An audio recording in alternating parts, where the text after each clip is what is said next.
All right, we made it. We are now going to quest for frogs.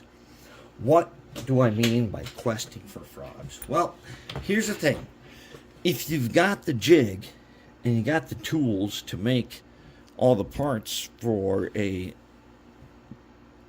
number 6 switch, you don't need to quest for frogs because you get a tool that helps make them perfect. Now, what we got here is a frog right there. All right, I want that frog to be perfect. Let's suppose that maybe this is not a number 6. Maybe it's some other number that you don't have the tool to take care of it for you. So I got my rail here. Now I've got this rail in. I've already got what looks like a frog. And I've got another rail. And we did those to make rails that are perfect because we use our gauges on them. What happens when we get to here? Now, right here, if I take my guy, this is my test guy. He goes across here. Nice. Okay. I've got another test guy, a passenger car truck. He also very nice. But now we got to get him to go this way. Here's our rail to go that way. And as you can see, I have notched it with my Dremel tool, bent it a little bit, and then I went ahead and ground off part of this, just a little bit. And it's not something, it's not something super hard. You can do this easy. Use a file or whatever. Use whatever you want to do this. Okay, so first thing we're going to do is we're going to make sure that these spots across here are tinned in the right way. And we got to put some acid, acid. All right, so we got some acid everywhere we need it. Why? Because when you are building things that need to be structurally, they got to be structurally solid, you're going to use acid paste, and later you're going to come back and you're going to neutralize all that acid that you used. So you don't have the problems that people say, oh, you can't use acid paste. Well, you can. You can use acid paste, and in doing track work, you should use acid paste. Okay, so is it all lined up? Yep, let's go ahead and do this guy, that guy, do that one, do that one. Let's take a little more.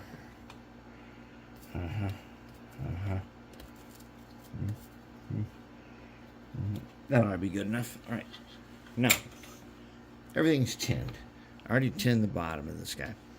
All right, and I ground off. I use a grinder to grind off this edge. So now we're going to quest for frogs. So now look, I've got the rail joiner on here on the very end. It don't have to be big, but it's got to be big enough for our points to fit in there.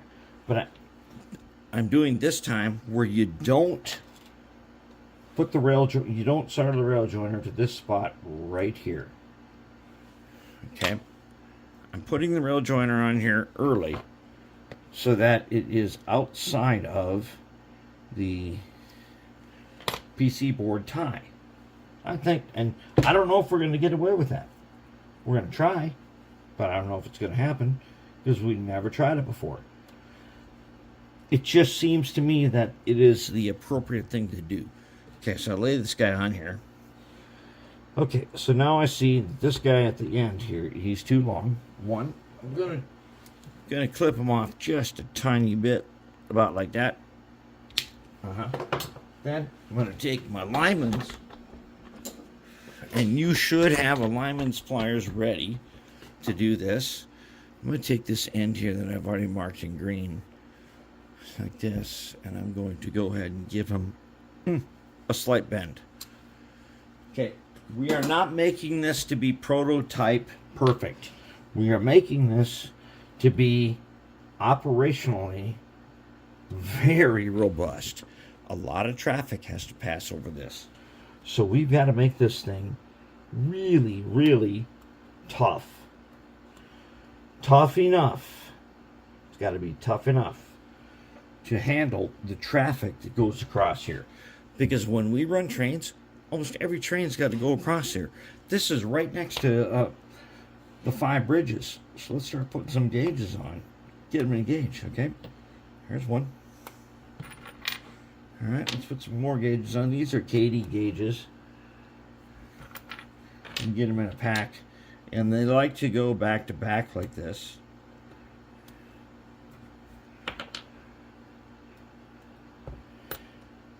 All right, let's put those gauges on there. Looks pretty good. Oh no, they are not good. Not good. Okay, now they're good. All right, is everybody good? I'm going to use it. Now, you guys know I've got these all along the workbench. This is one of them things where I use them. They're not just a heat sink. And they're not just to hold things. They do a lot of different functions. One of the functions they do is they hold this track so that our long rail is still on the paper where it's supposed to be. Let's get them on the paper. Okay, good to go. Now, can we lock this guy down? I don't know. Can we? We can. We can. But we're not going to lock him down right there. We're going to put this on here. Take that guy off. Where are we going to lock him down first? Lock him down right in the middle. That's where we're going to lock him down.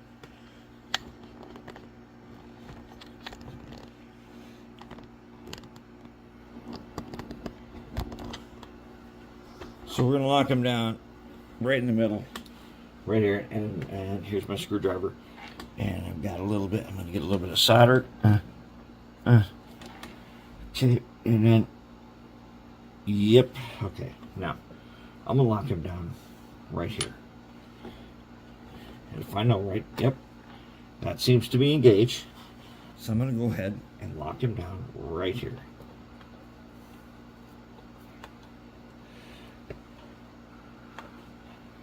I'm going to lock him down on both sides.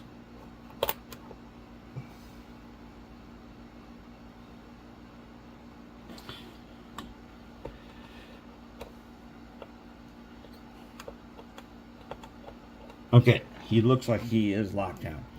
Okay, now that he's locked down, he's going to help me. He's going to help me do the rest of this. Alright, so I got the gauge here. And I want to lock him down.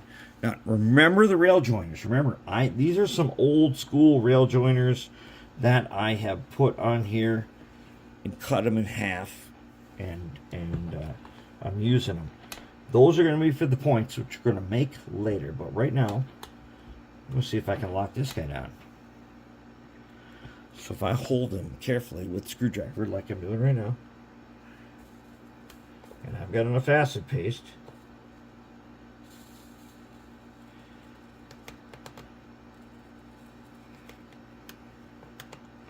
I should see him locked down.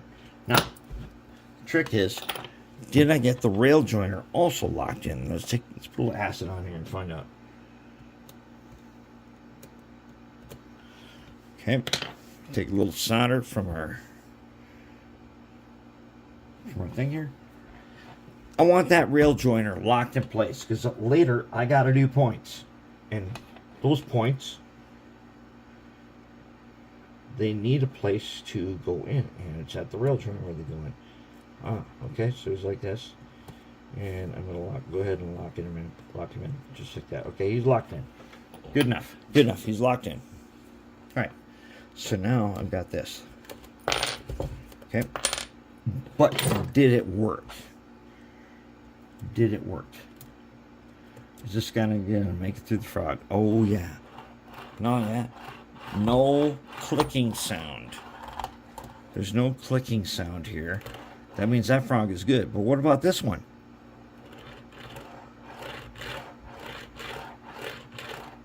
That is how you quest for frogs. You keep making the adjustments until you get the frog in there. And yeah, it's great to have a template, or it's great to have a tool that does this for you. But when you don't, you quest for the frogs. You put one in like we have right here, and then you use your guide. Use your guide to go across it. And if he's on the rails and he doesn't click a lot, that means you've quested for frogs successfully. And that's it.